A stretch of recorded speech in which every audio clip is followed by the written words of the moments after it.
Let me introduce our speaker tonight, and we'll jump right into our program. With that, artists created images to illustrate stories on ancient scrolls in medieval manuscripts and in printed books and magazines. Some of our most loved illustrations are in books for children.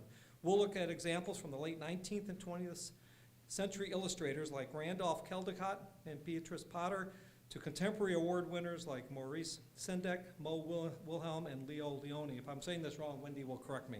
Wendy Evans was raised among the museums of London, England. She has advanced degrees from Oxford University in England and Wayne State University in Detroit. She taught art history at Wayne State and elsewhere, and is a longtime volunteer at the Detroit Institute of Arts. Known for her English accent and crazy socks, Wendy loves to share her passion for art and audiences. Let's welcome Wendy Evans. Thank you very much. I'm not going to correct anyone's pronunciation. I can't even talk American yet. And I've been here since 1967. Oh, do put me on that email list for your video, please. All right, illustrations in children's books. I've brought my favorites. I hope some of them are your favorites. I hope that I'm also introducing you to some artists you don't know and some books you might not know. I welcome comments, questions, so just catch my attention or even interrupt if you're brave enough to. And let's begin. I'm not going to arrange it chronologically, although I am an art historian. It's not a very historical way to do it. But I've put them in categories, although many of them could go in many categories, so that I can get images of the same type together. So I will start with an old one, though, because here's what's often regarded as the first modern children's book. It's by Newbery, John Newbery, and it's a little book to go in the pockets of a child for little Master Tommy and Pretty Miss Polly. If you paid sixpence for it, little Master Tommy got a ball and Pretty Miss Polly got a pincushion. Well, it was the 1700s. Things were a bit different then. He was writing a book to teach children. When the Enlightenment philosophers came up with the idea that we're all born as blank slates, it became important then to teach children knowledge, but even more to give them a sense of morality. And so he's using a little bit of sugar to help the medicine go down, to make his stories fun as well as educational. And he kind of promises the children, well, there's a letter on the close page, one of two letters by Jack the Giant Killer, and it tells the children that if they're honest, they will get the esteem of all the world. And they'll get wealthy. He really plugs getting wealthy. In fact, he tells the parents, because he wants them to buy the books too, that the children will be well behaved and will get wealthy. He even plugs his other books by putting the titles of them into his stories.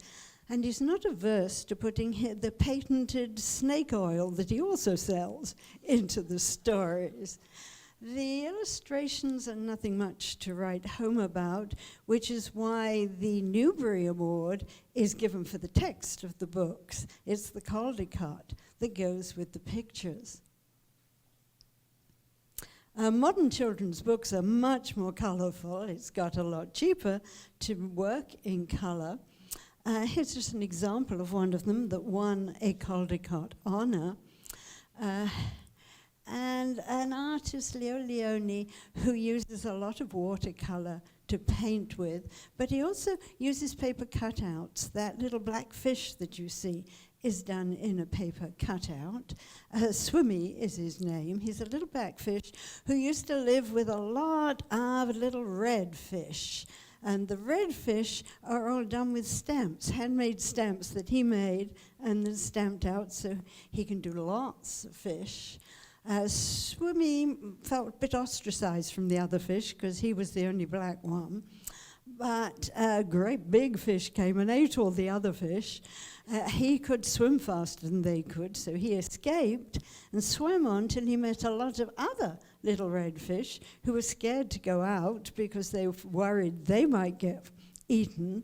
So he organized them so that they looked like a great big fish with him as the eye. I guess the moral is it doesn't matter whether you're small as long as you're fast, or maybe as long as you're smart, or as long as you can join with others and do something greater than yourself. The moral's a little different in the modern stories. They tend to be not so much to make the children behave well and be honest, as to feel good about themselves, to be kind, even to be aware of things going on in the world. Some of them are really inspirational. Jerry Pinkney was one of the most loved of children's artists. I'll bring you a few illustrations by him. He works in watercolor. In this case, he's doing the story of John Henry. John Henry was a real large black man who worked in Western Virginia on digging in the mountains of West Virginia to build roads or railroads. But the stories about him got more and more tall tales. And eventually there was an African-American folk song that this book, the writer, based his book on. And you can tell it's going to be a fable. Have you been looking at those animals? Is there something there that tells you it's a fable? Yes, the unicorn right in the middle, right? And the book tells you that John Henry grew so fast that he burst right through the balcony roof of his father's cottage. And he laughed so loud, he scared the sun. It tells you how as he grew, he was helpful. As a child, he helped his father build an extension to the house with a indoor swimming pool and a jacuzzi. And that was all before breakfast. It also tells about his generosity. But the big story, the one that made the real John Henry notable, was about a competition that he won. Here he is, sitting on a rail line with his 20-pound hammers. They were made of 4-foot-long whale bones. The ringing sound they made when he hit a rock could be heard for a mile. And they lit up like rainbows as he hit the rock. Maybe you can see the rainbow colors in them. There's a train coming out of the mountain in the background, and some of his fellow workers there. For Jerry Pinkney, he thought about John Henry as representing all the men who risked their lives, and many of them gave their lives working to make railroads and roads go through the mountains in Virginia. Well, the competition was to see who could go fastest. The boss was working with a steam drill. John Henry just had his hammers. When they met in the middle, having gone in from each side, the boss had gone a quarter of a mile, but John Henry had gone 1.25 miles. He came out to the cheers of his fellow people, but as the story tells, he had worked so hard and so fast and so long that he fell down and died. But the rainbow whispers the model. What the rainbow says is dying doesn't matter. Everybody dies. It's how you live that matters. Jerry Pinkney struggled as a child. He had dyslexia, but he was good at art, as you can see, I hope. He by the time he died in 2021, he'd illustrated and written over 200 children's books. He said he really felt he had to do well as an African American to be a role model for his family and for other black writers and illustrators. Here's a bit of the different one. The children who lived in this town were rather surprised when they found their new neighbor was a giant panda bear with a red umbrella. And the panda bear, whose name was Stillwater, told them stories to get them to examine their own behavior. There were 3 children, so he told 3 stories.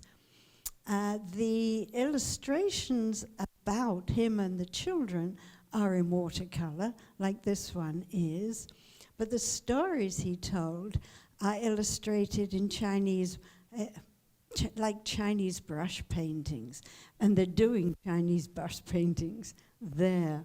He told Addie a story about his uncle who was very generous and gave anyone who came to his house a gift.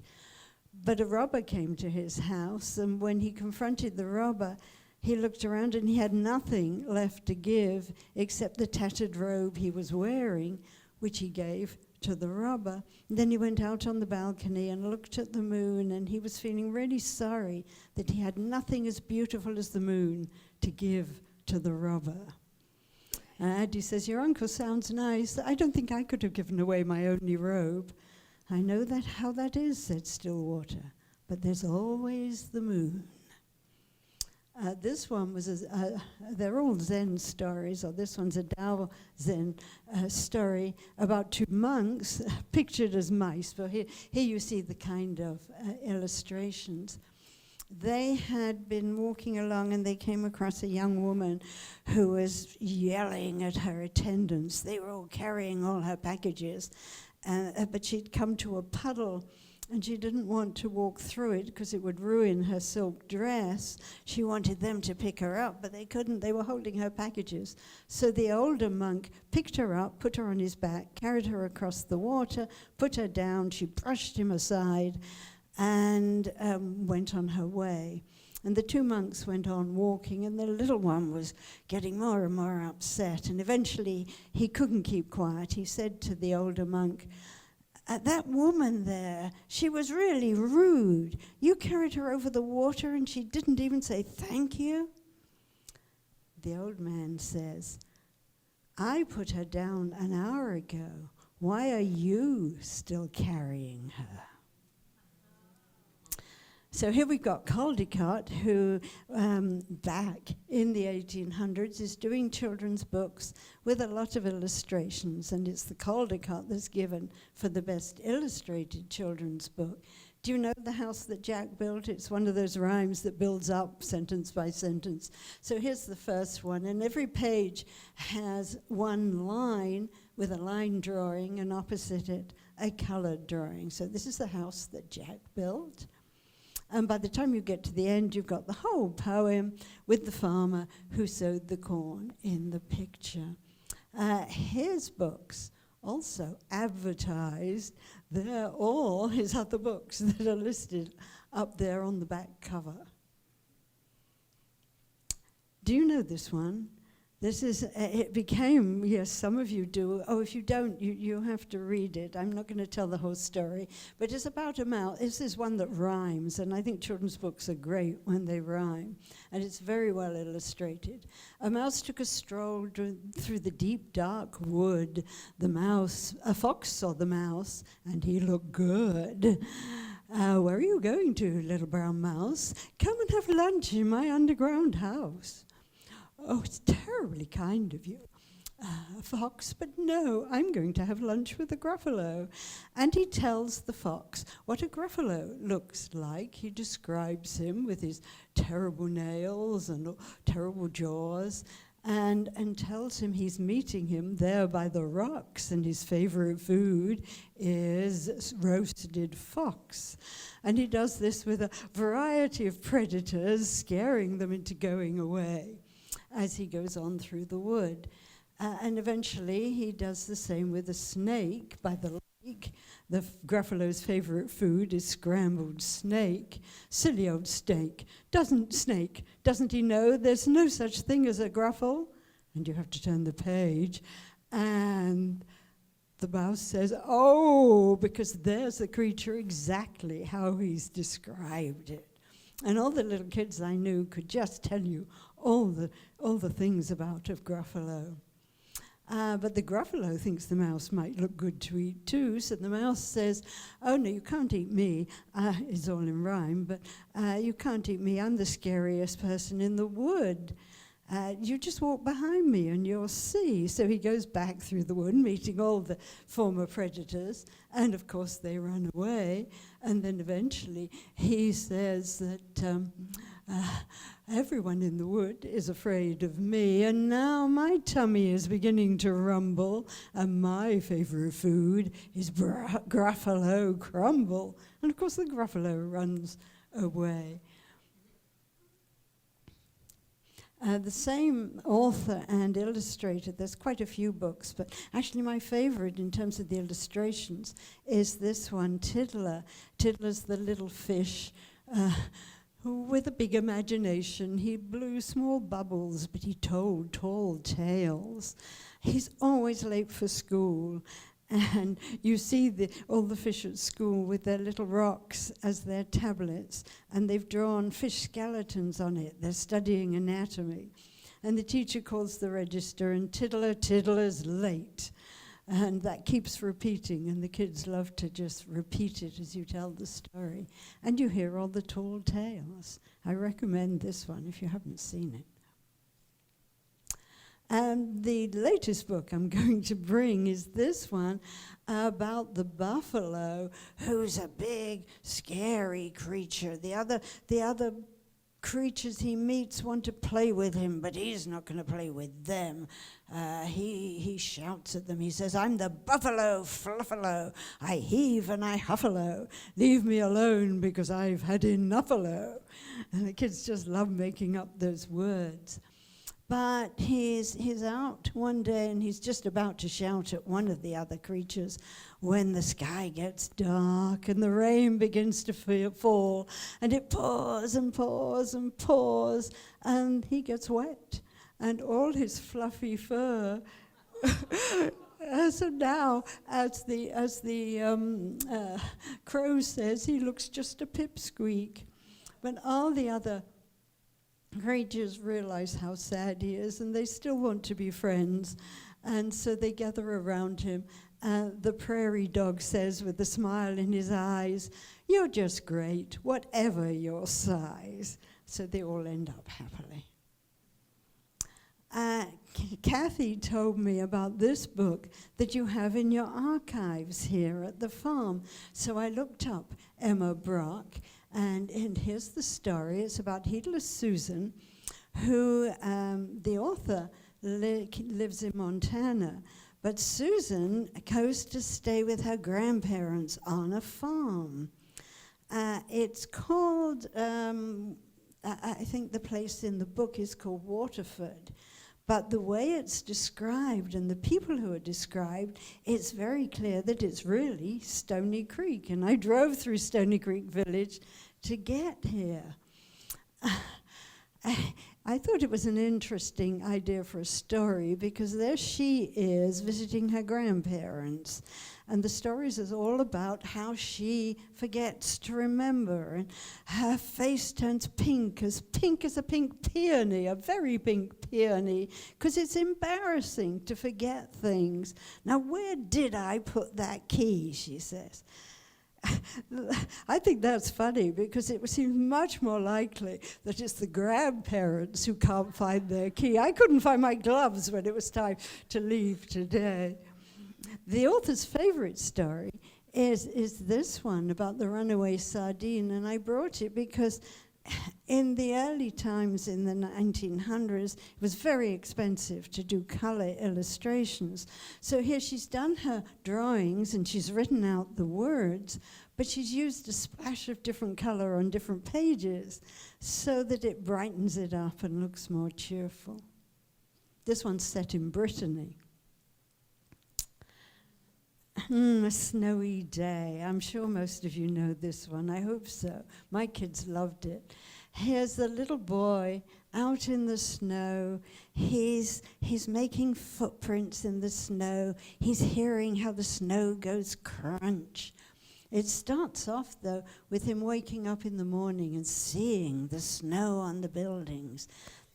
Probably the first time he's ever seen a snowy day. And Ezra John Keats, who writes the words as well as doing the images, wants to capture that joy of a young kid exploring a snowy world for the first time. So he shows Peter making snow angels, making snowmen, brushing the snow off the roofs, listening to it go splat, and so on.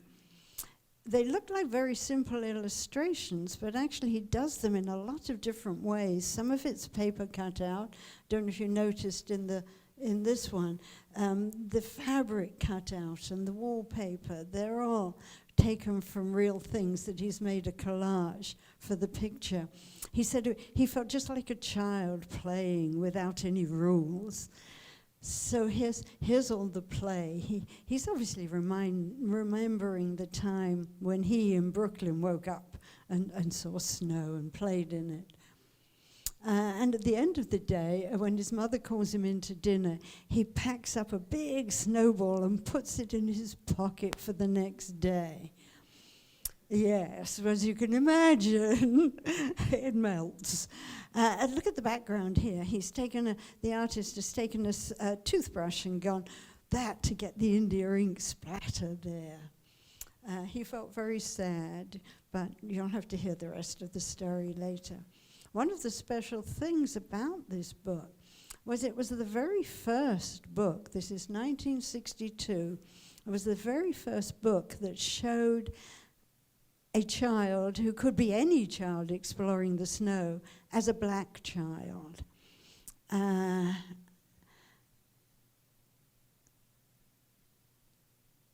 Ezra Jack Keats had cut a picture out of Life magazine 20 years earlier of a little 3 or 4-year-old black boy, and that became the inspiration for Peter in the Snow. There are other Peter books later. Ezra Jack Keats was the son of Polish immigrants, Jewish immigrants, and so was our next artist, Maurice Sendak. Where the Wild Things Are became incredibly popular with children. He didn't have any children himself, but he understood children. And the special thing about this book that made it unusual was that the main protagonist wasn't a good boy. He was a naughty boy. Such a naughty boy that his mother called him a wild thing and sent him to his room without any supper. But that very night in Peter's room, a forest grew. This one doesn't rhyme, but it flows rather like a poem. And there's Peter with the forest. And a boat, an ocean tumbled by with a private boat for Max. And he sailed off through night and day and in and out of weeks and almost over a year to the land where the wild things live. You can see this is one of the sketches where he's working out the composition. He's drawn the like chalky black to get the shapes, and then later come in and done the lines, and of course then later the colors. Max, I've got a grandson called Maxwell. Max tames all the wild things and says, let's have a wild rumpus. So here's their wild rumpus, and then he sends them off to bed without their suppers. And he begins to feel rather homesick, and a bit like Dorothy, realizes he wants to be, as he says, where people love him best. So he travels back over a day, over a week, nearly a year, and gets back to his very own room, and his supper's there, and it's still hot. The images of the wild things he modeled on caricatures he did of his Polish relatives. He thought they were really strange. For one thing, they didn't speak English, and they would twist his cheek till it hurt. They call him a wild thing. And they had bloodshot eyes and yellow teeth. It wasn't till he was much later he realized why they had bloodshot eyes, what had happened to the rest of their family who were still left in Europe. Angela Barrett illustrates lots of books, and she always puts them in a particular historical period, even when she's not doing actual history. But they're next to a not fun, invented stories. They're modeled on real history, or as history as best we know it, as far as Joan of Arc. So she looked at lots of illuminated manuscripts and paintings to try to get the details right and the horse anatomy right. And she even, because the story ends horribly with Joan being burned at the stake, she even stood in front of her mirror thinking about the death of her cat, so she'd be in the right mood to do that illustration. As it happened, the publisher thought the illustration was too gruesome, so instead she did this one where the fire has not yet been lit, and Joan is accepting a little wooden cross from an English cleric. She also did one on Anne Frank, again going through everything she could to find out, so that she did Anne how she actually looked in the photographs, and the same with her father. She wanted the images to show how their ordinary everyday life got gradually, systematically, destroyed, I guess. Because so much of the stories where you hear about awful things happening, they're far away in time or distance, and she wanted this to really touch you as something that wasn't so far away. So here she's showing Anne with two of her friends with the Jewish stars they had to wear. Everything's kind of brown and dull except the bright light of the movie theater. And to make it more real, I guess, she's even shown you what's on in the movies. It's that movie that came out at the time with Norma Shearer and Leslie Howard in Shakespeare's Romeo and Juliet. And what the words in the book say is that these girls aren't going to enter into a movie tragedy. They're not allowed in the movie theater, of course. They're going to be part of a very real tragedy. Aesop's fables go all the way back to the ancient Greeks, and they weren't intended for children at the time, but because they deal with morals, and so many children's books are teaching morals, they became very popular as children's books. So here's an early one from the 1800s, when again you can't use many colors because it's way too expensive. There's the cover. The artist is Walter Crane. He's much more famous than the person who writes the rhymes, who isn't even mentioned on the cover. He's written the cover information on a scroll hanging up on a pole. On one end of the pole, he's hung his palette with his logo on it. It's got a little picture of a crane. And not surprisingly, I suppose, being Walter Crane, the image, the story, Aesop's story that he's illustrating on the front is the one about the fox and the crane. So you've got the fox at the bottom right, next to Aladdin's lamp. You've got the crane with the jar with a very tall end. The story is about them inviting each other to dinner, and neither of them provide the meal in a way the other one can manage it. The crane can manage to eat out of that tall jar, but the fox can't, and vice versa. Just to put it in Aesop's context, there are just above the fox are masks for comedy and tragedy, which again go back a long way. I brought the one about the fox and the grapes. The writing is also, it's not typeset, it's written by the artist. And the one who writes the verses puts on a moral, the grapes of disappointment always sour. I got a couple more from the same book. This one's funny, I think, or gruesome, depending on your feelings. So the mouse had Miss Lion for bride. Very great was his joy and his pride. But it chanced that she put on her husband her foot, and the weight was too much, so she died. And the moral is one can be too ambitious, so don't look above yourself. The other one's a more famous story about the mouse and the lion, how the little mouse saves the lion by biting through the net that he's got trapped in. And that's a book that Jerry Pinkney wrote and illustrated. I say wrote, but there are really no words in this book except a few sounds. Here's the lion there holding up, he's caught the little mouse. The beautiful illustrations, there's a butterfly and a dragonfly amongst the flowers. That's his watercolor painting. In the book you get the words. The lion says, "Grrr," and the little mouse says, "Squeak."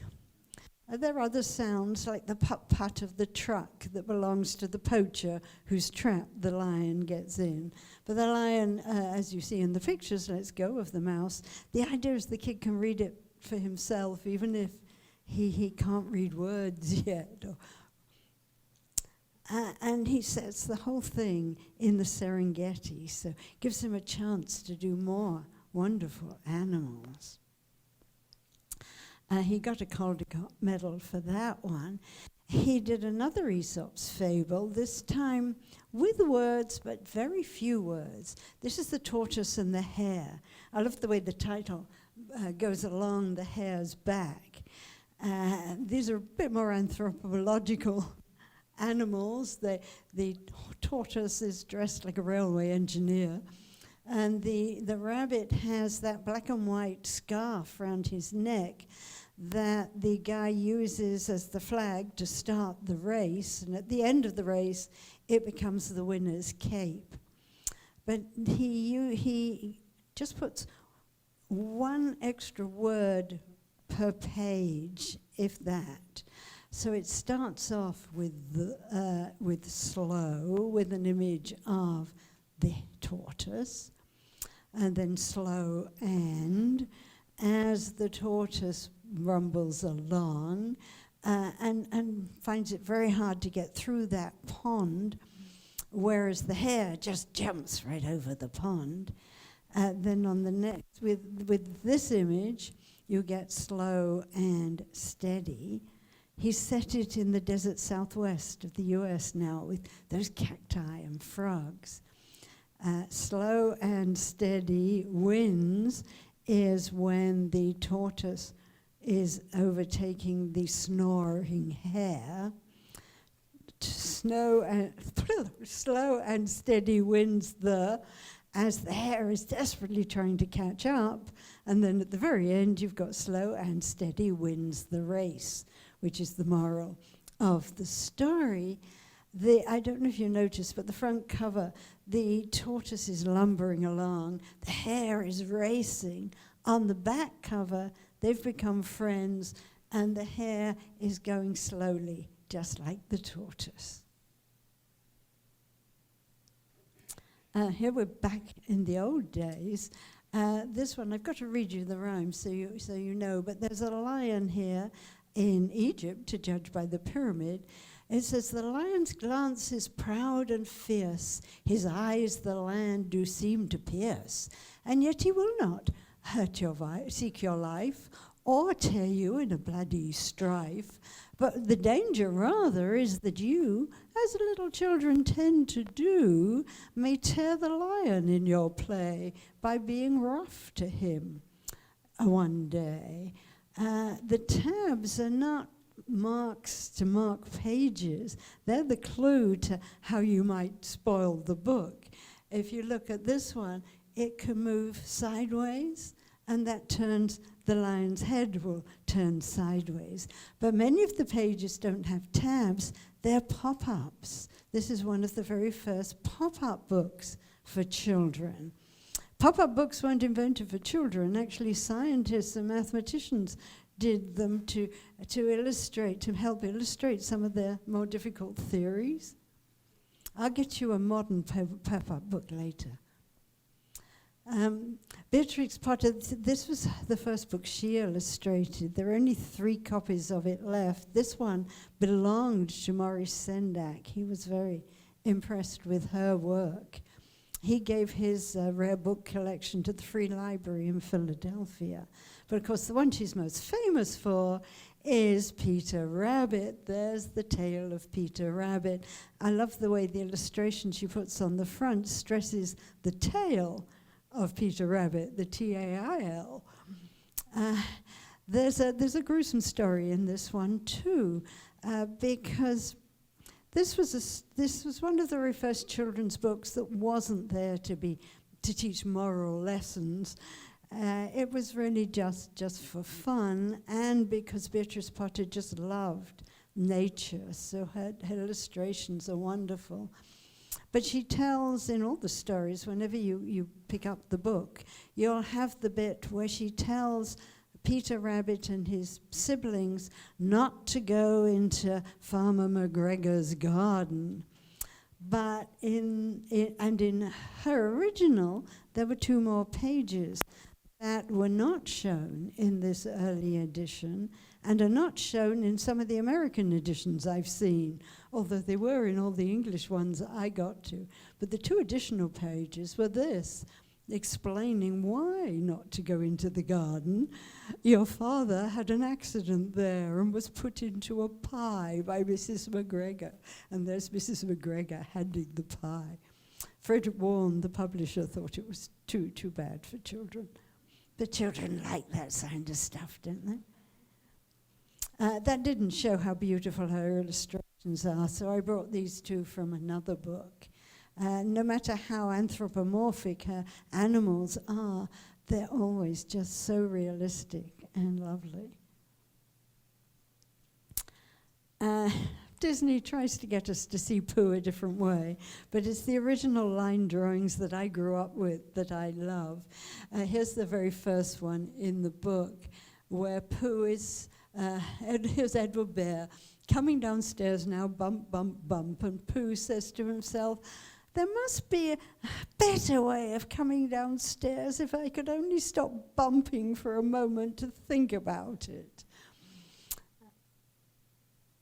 Here's another of the illustrations where Pooh has come to see Owl, and Owl is showing him his very lovely, handsome bell robe, isn't it? And Pooh's looking a bit puzzled because he thinks he's seen it somewhere before. And if you can't work out where he's seen it before, I'll tell you that the title chapter is Eeyore loses a tail and Pooh finds it. Eeyore is always grouchy, even when he hasn't got a good reason to, like losing his tail. And then the other character in the book, Tigger, is always happy and bouncy. I don't know if you heard or if you've read, and I recommend you look it up if you haven't. Randy Pausch's last lecture. Randy Pausch was a teacher at Carnegie Mellon and a teacher of computer science. When he was 46, he was dying of pancreatic cancer, and he gave what he called his last lecture. And he told his class that he'd had a deathbed conversion. He bought a Mac. Those of you who know computers don't know. Yeah. There's a big difference between the ones who use Apples and Macs. But the thing I liked best about it was he asked his audience, are you an Eeyore or a Tigger? So I'll ask you that question. A.A. Milne, who wrote the book, wasn't sure he wanted Shepard. Shepard was a well-known artist, but he wasn't sure he would do for the book. But as soon as he saw the illustrations, he realized they were just perfect. He gave Shepard a share of the royalties. He was so pleased. And gave him a copy of the book with a poem he wrote in it. that says, when I am gone, let shepherd decorate my tomb, and put, if there is room, 2 pictures on the stone. Piglet from page 111, which is what we see, Piglet blowing a dandelion. And Pooh and Piglet walking, 157. And Peter, thinking that they are my own, will welcome me to heaven. Ah, yes. These are really simple drawings, but the expression that Mo Willems can get from his characters. This is Don't Let the Pigeon Drive the Bus, and he got a Caldecott honor for this one. The pigeon books are always where he's getting the audience, the children, to participate. I won't give you this one, because it's pretty much the same as the one I like best, which is The Pigeon Needs a Bath. One of my grandsons hated getting in the bath. So here's Pigeon saying, I do not, on the front cover. But inside he makes it clear that the pigeon needs a bath and I need your help. And the pigeon says that's a matter of opinion. But the pigeon, of course, tries to persuade the kid who's reading it to take his side. And here are not the pictures from the book, but Mo Willems working out his drawings and the text. So in the first one, he's being rather pleading. I'll be your best friend. And then, how about I give you $5? The conspiratorial look. I mean, don't you do that with the birds? No fair. And he crosses his arms. Or I bet your mum would let me. Or even worse, I think you need a bath. And of course, eventually they get him into the bath. He loves it, and they have just as hard a time getting him out. Mo Willems says you have to really think, and here he is in a thinking pose, if you're doing things for children. 5-year-olds it's a really philosophical age. They ask questions like, why are some people mean? What's death? Why can't I drive the car? Really deep questions, he says. So here he is questioning, and there's Pigeon behind him. Mo Willems also not got a Caldecott, he got a Giesel Award for this one. Giesel, of course, is the real name of Dr. Seuss. They're given for books for very young readers, and this is perfect for young readers. In fact, there's a whole series of Elephant and Piggy books that are all about friendship, actually. The Piggy... Elephant, Gerald, his name is, kneels down and asks Piggy, is there something on my head? And it keeps repeating. So Piggy says, there is a bird on your head. Elephant says, there is a bird on my head. And Piggy says, no, there are 2 birds on your head. Elephant said, why are there 2 birds on my head? And it gets worse, because eventually there are 2 birds, a nest, and 3 eggs on his head. He's pretty upset. I think this is the illustration to where Piggy tells him they're lovebirds. How do you know they're lovebirds? They're building a nest. And of course, Elephant says, I do not want 2 birds, a nest, and 3 eggs on my head. Piggy says, then I've got good news. The 2 birds, the nest, and the eggs have gone. No, the eggs are hatching. And he goes, all over the page. And it ends up by really showing you how far a friend will go to help another friend. And Piggy solves the problem. Some of the oldest stories are the ones that were collected as folk stories. Again, not for children originally. When Charles Perrault published his fairy tales that he collected around France in the 1600s, the French Literary Society said, they just condemned them, and they said, these are tales fit only for children and old people. Ouch. But they've been wonderful tales for children, and artists love to illustrate them. So here's the French artist, Gustave Doré, doing his version of Little Red Riding Hood. And this is my favorite one, where Little Red Riding Hood's in bed with her grandmother, a wolf, and look at her face. You know, she's astonished, as the words say, and she's pulling up the covers, just like little kids do. She's going to put it over her head because she's frightened, isn't she? They're wonderful drawings. That, of course, the artists do the drawings however they do, and then it's up to the printer or the engraver who works with the printer, in this case, these are engravings, to turn them into things that you can print. Sometimes they get credit, sometimes they don't. But the printer, in this case, did write his name on it. Back to Jerry Pinkney again. He decided to set Little Red Riding Hood in the snow. Look at the way her bright red cape and her black curls play off against the white of the snow.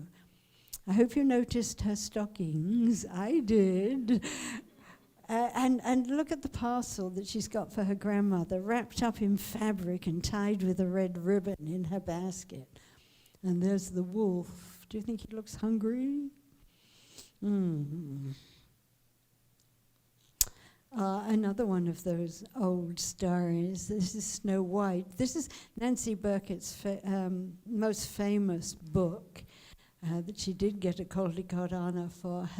Her painting is really lovely. She uses little strokes. I'll get you closer to those pink cheeks because they're all just little tiny spots and little lines for her lips.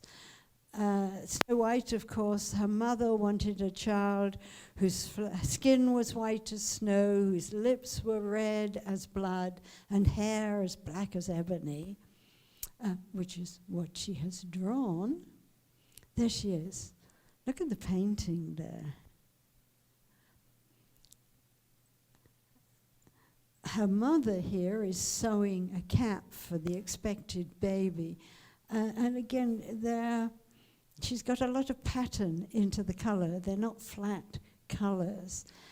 This is foretelling the sewing because she will prick her finger and will die, which brings in a nasty stepmother. I just wanted to show you the patterns that she does. Snow White has to run away from the nasty stepmother, and there she is in the woods, two facing pages.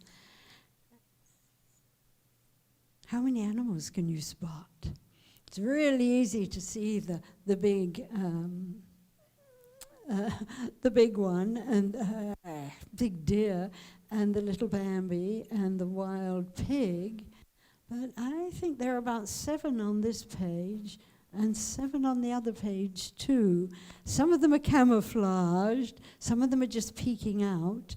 It's easy to see the yellow bird that picks up the yellow from her robe, but there are a lot of others there too, which makes it fun for children to find. You see that little one peeking out here, for example? And there are birds up above. And here's the wicked stepmother who's running out with the poisoned apple for Snow White. And you can look at all the things on her table. The book that she's used, the recipe book, the medicine, malum, Latin for bad, and there's that same apple. She's definitely a bad witch. There's a mandrake root that's there in the book as part of the recipe. There's a bat flying in and another bat against the moon you see through the window. There are tarot cards. The one in front is 13 for death with a skeleton on it. There are poisonous mushrooms, all sorts of horrible things there. You never see the queen's face in the book. Angela Barrett, who did the two we saw, Joan of Arc and Anne Frank, I've got this page from her Snow White because I think it's a rather interesting composition. And the mother's been sewing, she's been sewing pearls on that yellow fabric there. And now she's leaning out the window because she's heard her husband's horn. He's coming, and she's looking to see if she can see him coming. So we get a view of the palace, or the castle. It's quite well fortified, and the whole scene, the whole snowy scene.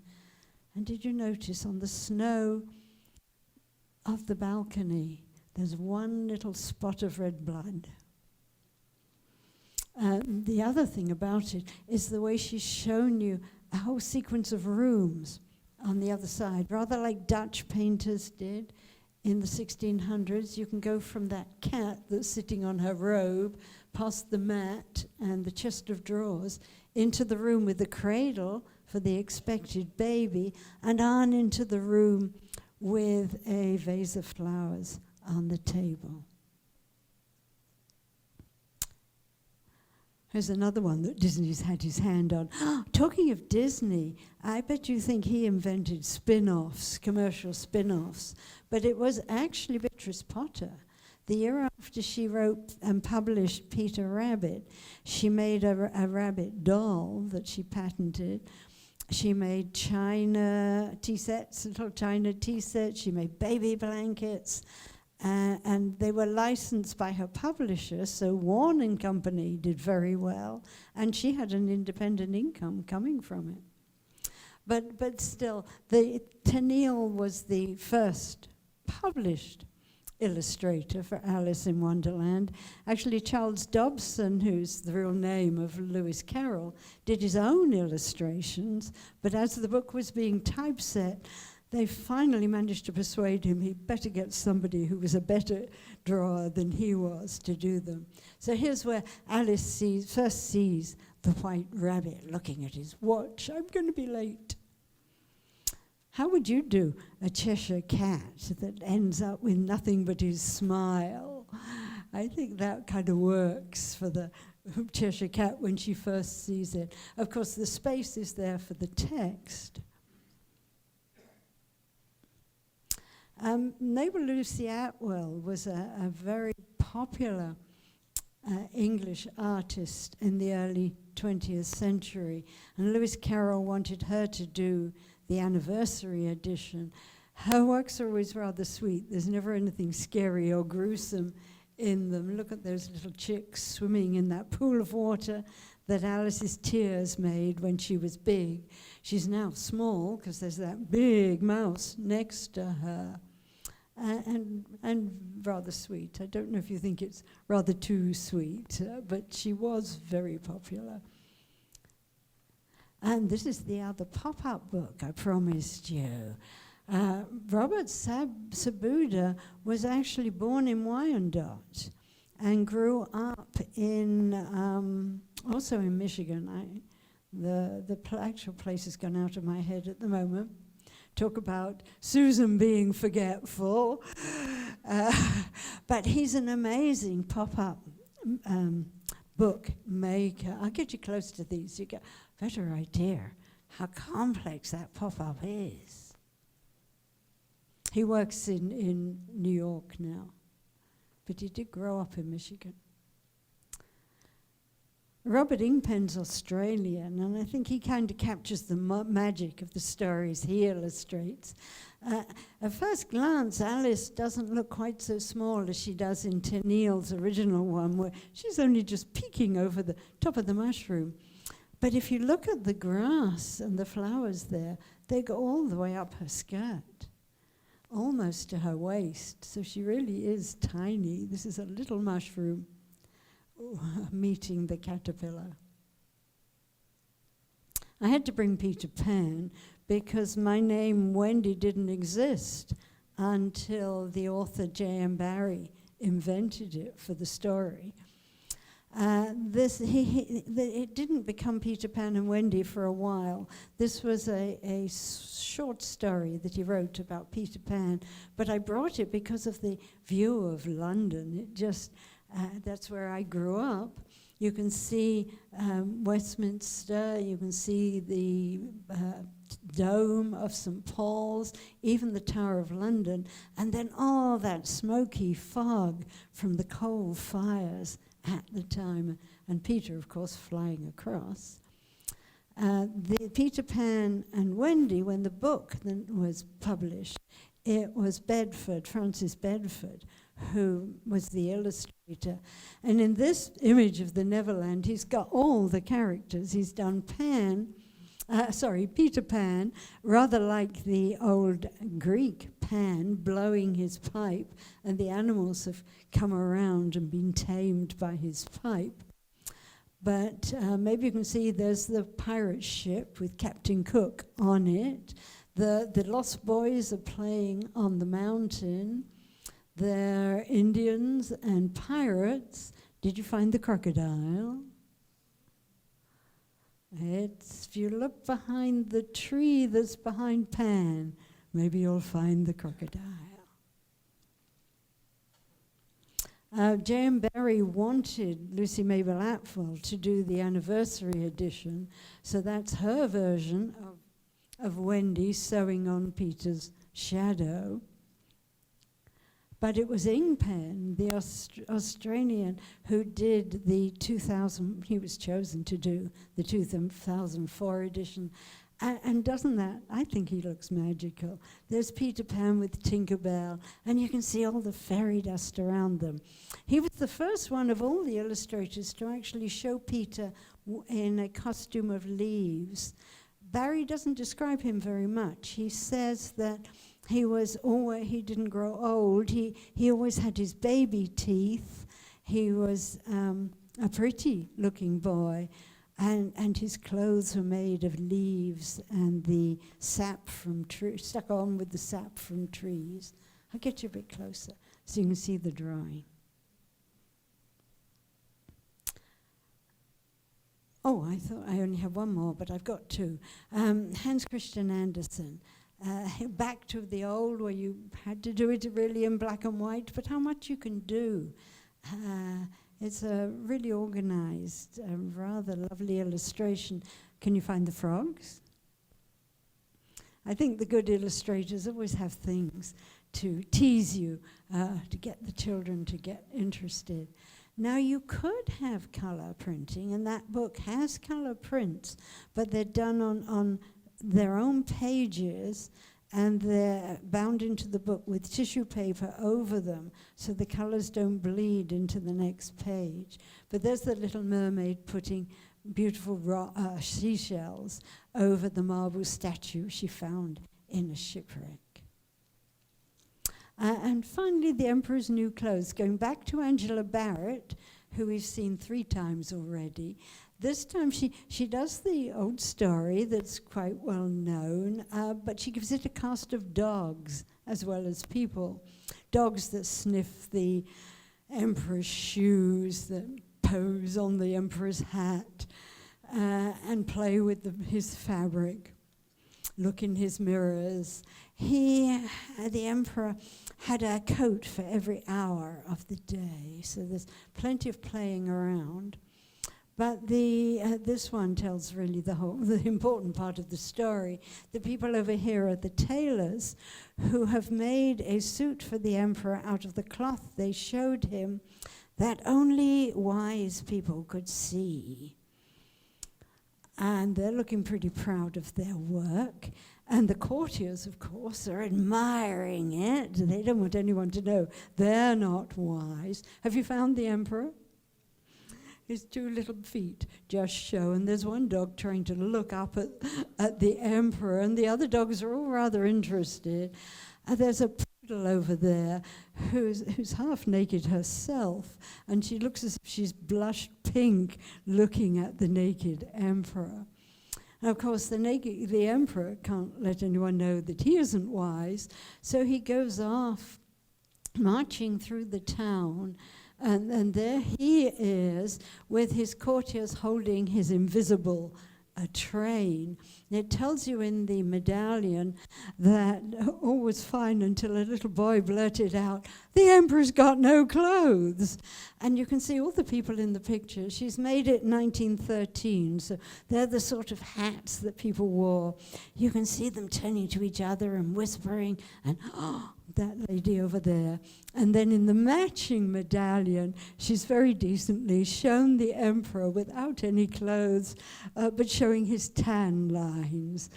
And before I embarrass you, I better go on and close there. But I hope I've shown some. It's a little biased towards English books because that's what I grew up with. But I'd love to hear from any of you if you've got ideas for American books that I could make another whole talk from. I'd very much like to hear. So my email's on your handout, so feel free to write to me. It is 8 o'clock. I'm happy to take questions, though, if anybody has any. Yeah. Have you ever crossed paths with Helen Williams? Helen Williams. She taught at Wayne when she was a Rochester children's literature. I knew the name was familiar. I haven't crossed paths with Helen Williams, but yes, I knew she was a children's storyteller, right? And she taught at Wayne. Yeah, I know her name, certainly. Okay, well, thank you for coming out on a really snowy day.